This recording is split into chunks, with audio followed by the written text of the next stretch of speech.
종합제 TV 시청자 여러분 안녕하십니까? 2025년 3월 17일 월요일 오전 8시입니다.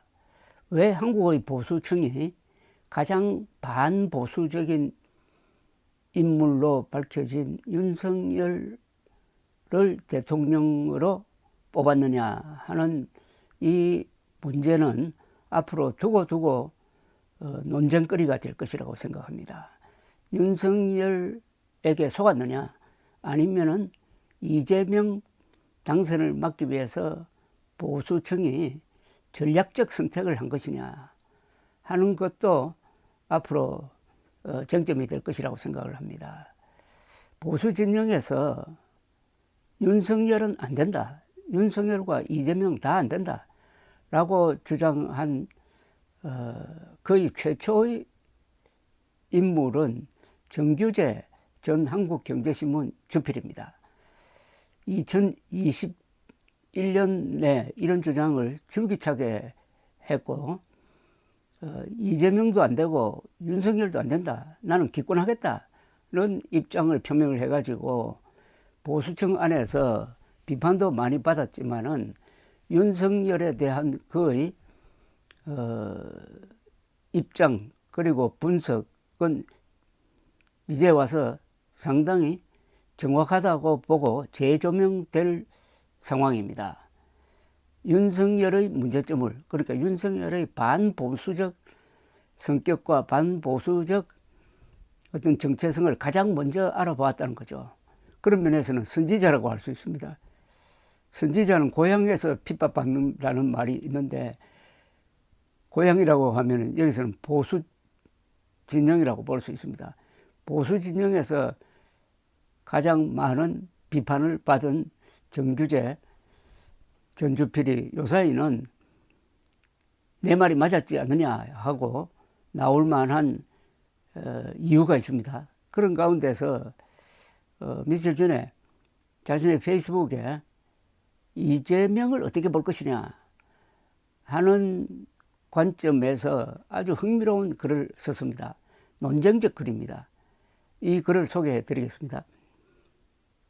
정규재 전 주필의 글입니다. 정주필님, 이재명은 포악무도하고 사악한 악마성을 감추고는 마치 광명을 가져다 주는 지도자처럼 자신을 위장한다는 것이 그를 자세히 알 수 있었던 사람들의 일치된 견해더군요. 그와 학창시절 등을 함께 보낸 분들은 한결같이 어떤 절박성을 가지고 이재명의 직권을 막아야 한다며 진실되게 앞서 말씀드린 것 같은 의견을 피력하더군요. 정주필도 경각심을 가져주세요. 악마에게 속아서 오점을 남기고 정론을 펼쳐주시고 저희를 올바르게 인도해 주세요. 이름을 말하면 누구라도 알만한 어떤 분이 이런 글을 보내왔다. 정중하게 쓰여진 글이기에 부득이 답신을 드려야 할 것 같다. 오늘 하루에만도 이재명을 악마라고 지칭한 글을 5편을 좋게 받은 것 같다. 물론 나는 이재명을 악마라고 생각하지 않는다. 악마를 어떻게 정의하더라도 그렇고 악마라는 유사 종교적인 언어를 보는 것은 그 자체로 마음이 편하지 않다. 오히려 정치인 중에서라면 윤석열이야말로 악마에 가깝다고 생각한다. 굳이 악마라는 기괴한 언어를 사람에 대해 사용한다면 말이다. 필자는 지난 대선에서 윤과 이재명이 최고의 자리를 놓고 다툴 때 이 두 사람을 모두 거부하면서 대선 자체를 보이콧한다고 선언한 바 있다. 필자는 지금도 당시의 입장을 공정했다고 회고한다. 필시 두 지도자를 정점으로 국민들이 분열하여 대립하고 분노를 공유하면서 진영을 결속하고 대결하는 것으로 스스로를 정당화할 것이라고 보았기 때문이었다. 이후 진행 상황은 우리가 알고 있는 그대로다. 지금의 탄핵 사태는 그 결과다. 필자는 이재명을 지극히 평범한 보통의 기회주의자라고 생각한다. 불운한 가정에서 태어나 학교도 제대로 못 다니고 고단한 삶을 버텨낸 사람에게서 드러나는 그런 잔머리의 강한 기회주의 말이다. 그에 대한 악마라는 이미지는 모든 밑바닥 출신들에게 따라다니는 장발장식의 도둑놈 이미지일지도 모른다. 필자는 잔머리를 옹호할 생각도 없지만 모든 바닥 사람들을 범죄인으로 인식하는 그런 기득권의 시각을 정당화하고 싶은 마음도 전혀 없다. 흔히 형수 욕설을 말하지만 필자는 윤과 그의 아내 그리고 윤석열의 부모를 생각하면은 윤이야말로 가족 모두로부터 신뢰받지 못하는 자라고 생각한다.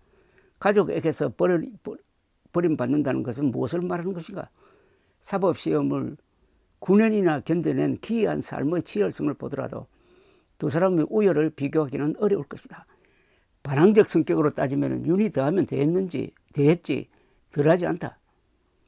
윤은 가는 곳마다 조직과 윗사람과 마찰을 빚었고 그의 결혼과 아내에 대해서는 풍문만으로도 책을 몇 권 써내야 할 지경일 것이다. 그의 아내와 처가 가족을 둘러싼 실로 다양한 풍문들이야말로 윤석열을 악마라고 비정할 때 충분히 성립 가능한 이재명 못지않은 그런 가족 이야기가 된다. 이재명의 이미지에 가장 치명적 상처를 준 것은 형수와의 욕설 대화일 것이다. 가족 내 불화는 누구에게나 존재하지만 그렇게 심각한 욕설이라니 우리를 당황하게 만드는 것은 분명하다. 우리는 아직도 윤의 부모에 대해서 모른다. 그는 자녀도 없이 강아지만 여러 마리를 키운다. 이재명은 공짜 연애라고 불리는 스캔들이 문제였고 형수와의 욕설 대화, 정신질환이 심해가는 형과의 진흙탕 갈등이 문제였지만 말 안 듣는 아들이 있는 보통의 가정을 나름대로 지켜냈다. 그 점이 오히려 차이점이다. 이재명은 지극히 정상적인 사람이고 살아보려고 그리고 소위 출세하려고 노력해온 보통의 사람이라고 나는 본다. 다른 사람에게 직접적인 피해를 준 적도 없다. 굳이 악마라는 괴이적인 언어를 쓴다면 윤이 오히려 그런 쪽이라고 필자는 감히 주장한다. 윤은 문재인 지시와 원호에 힘입어 박근혜를 구속했고 국정원장 4명 모두를 감옥에 보냈으며 200여 명의 전 정부 고관들을 역시 감옥에 보냈다. 사법부 적폐청산을 구호로 양승태 대법원장 등 14명의 고위직 판사를 재판정에 세웠고 70여 명 판사들의 옷을 벗겼다. 불법, 무법, 편법 천지가 되고만 오늘의 참담한 정치는 바로 그 결과다. 필자는 윤과 그를 지지한다는 사람들을 보면서 왜 최악의 인물이 최고의 자리에 오르는가 하는 하이에크의 고뇌를 깊이 공감하게 된다. 그리고 그런 자를 최고의 자리에 올리는 한 무리의 집단이 갖는 응집력과 무도함에 깊이 놀라게 된다. 보수가 국힘당의 석은 자들에게 속아서 윤을 선택하는 순간 보수는 그 순간부터 집단으로 잘못된 길로 들어섰던 것이다. 그들은 권성동의 부하들이며 정진석의 부하들이며 윤핵관들의 부하들이었던 거다. 윤핵관들이 명태균 등과 더불어 당내 선거 사기를 치고 그 결과가 윤석열이었던 것이다. 그들 추종자, 추앙자, 신앙하는 자들은 한 번도 독립적인 인격이었던 적이 없다. 이재명의 교활한 성품? 이런 것은 지극히 개인적 경험이며 편차가 커서 제3자가 판단하기 쉽지 않다. 이중인격 이런 것도 그렇다. 지어낸 것일 경우가 많다. 모든 부정적 인격 특성을 이재명에 투사하여 악마 혹은 말종의 이미지를 만들어낸다. 사람은 누구나 이중인격적이다. 필자는 공정한 검찰관이 있어서 윤을 다룬다면 짧은 시간 안에 전과 10범은 만들어낼 수 있을 것이라고 생각한다. 윤은 대통령직을 수행하면서 그 거칠고 우악스러운 성정이 거의 드러났다. 말술을 마시고 작취 미성인 경우가 작고 폭발하는 즉흥적이며 충동적 성격의 인물임을 가감없이 드러내고 만다. 버럭버럭 화를 낸다. 그의 성정이 국정에 그대로 반영된다. 불타협이어서 협력과 협조, 정치 협상 같은 언어들은 그와 어울리지 않는다. 윤이 욱하고 내지르는 사태의 수많은 결과 중의 하나가 지금 우리가 고통을 겪고 있는 계엄 사태일 뿐이다. 그는 민주주의 체제에서 협상하고 타협하는 지도자로는 아주 형편없는 자질을 가진 자다. 필자는 보수 진영에서 아주 드물게 의대 정원을 지지한 사람이지만 그토록 무지막지하게 2,000명을 불러대는 인물이라고는 생각하지 못했다. 이재명의 성격과 인격을 악마에 비견하는 것은 그럴듯하다. 그는 검사를 사칭했고 음주운전 경력을 남겼다. 그러나 성남시장과 경기지사를 하면서 비교적 합리적이라는 세간의 평가를 받았다.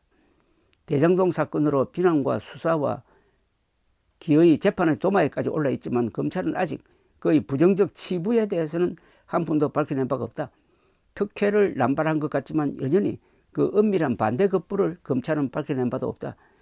검찰은 그의 아내를 탈탈 털어 10만 원대의 부정카드 사용을 밝혀냈다. 139회의 압수수색을 하고 10만 원대? 나라 돈을 그렇게 낭비하는 검찰은 부끄럽지도 않나. 윤의 하수인에 불과한 검찰이 비싼 세금을 들여 하는 짓이 이런 짓이다. 필자는 이재명의 공직선거법 위반에 대해서는 그를 벌할 정도의 수준에 이른 거짓말이라고 보지 않는다.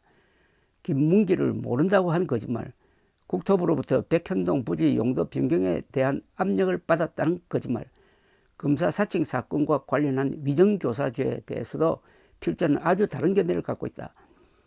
검사 사칭 죄목은 천한 존재, 기어 오르려는 바닥 인물에 대한 기득권의 발길질이었다고 생각한다. 이재명의 거짓말 범죄에 대해서 처벌할 수 없다고 말했을 때 거의 대부분 필자의 사회 친구들이 떨어져 나갔다. 모두가 이재명에 대한 적의에 사로잡혀서 그런 설명을 들어볼 일말의 의도조차 없었던 것이다. 공직선거법의 거짓말 범죄는 소위 당선 무효형을 받으면서 종료된다. 그러나 당선 무효라니 이재명은 당선된 적이 없다. 그는 낙선자다. 당선자는 윤석열이다. 윤은 온갖 거짓말을 하면서 당선되었다. 그는 아내가 정권 투자를 해서 약간의 손실을 봤을 뿐 주가 조작은 어림이 없고 장모는 다른 사람에게 10원 한 장 손실을 준 적이 없다는 등의 거짓말을 태연히 해댔다. 그러나 그는 처벌받지 않았다. 당선자를 처벌할 수 없는데 낙선자는 처벌받는다는 희한한 일을 필자는 정의롭고 공정하다고 말할 수 없다. 이재명의 경우는 오히려 그런 사소한 거짓말들로 선거 중 이미지가 나빠졌고 낙선하는 상응하는 처벌을 받았다. 이재명은 잔머리를 많이 굴린다. 맞다. 그러나 잔머리를 굴리는 사람은 그 대신 타협적이다. 대장동에서의 비리는 아직 드러나지 않았다. 본인은 부패 문제는 없다며 아직도 완강하다. 백현동 문제를 의심하는 사람은 꽤 있다. 비리가 있다면 이쪽일 것이라고 보는 것이다. 김만배의 돈이 문제라고 하겠지만 역시 아직 증명된 바는 없다. 비리는 오히려 윤핵에서 엿보인다. 김만배의 누나는 하필 윤석열 부친의 집을 구매했다. 검찰은 대장동에 돈을 부었던 은행들에 대해서는 아예 수사하지 않았다. 상대를 악마라고 부르는 버릇은 어디서 배워온 것인가? 말문이 막힌 자들이 악마라고 내뱉으며 주문을 외듯하는 경향성이 있다. 필자는 이재명을 잘 모른다. 그러나 그런 이유로 이재명에 대한 악의적 별칭들에 포획될 이유가 없는 것이다. 악마라는 호칭은 의아스럽다. 기독교인들이 그렇게 부르는 것인가? 만일 누구를 향해 악마라고 불러야 한다면 검찰권의 무자비한 행사를 주특기로 하는 윤을 그렇게 불러야 한다고 생각한다. 이재명은 휘둘러야 하는 권력자였던 적이 없다. 윤에게 포획된 자들은 어리석은 자라고 말해야 한다. 최근 스스로를 보수라고 주장하는 진영의 수구적이고 반민주주의적이며 사이비 종교 집단적인 태도를 필자는 인정하기 어렵다. 필자는 집단의 포섭을 강요하는 이런 풍토를 경멸한다. 집단에는 그것이 광우병 집회든 촛불이든 광화문이든 지성이 없다. 이상입니다. 감사합니다.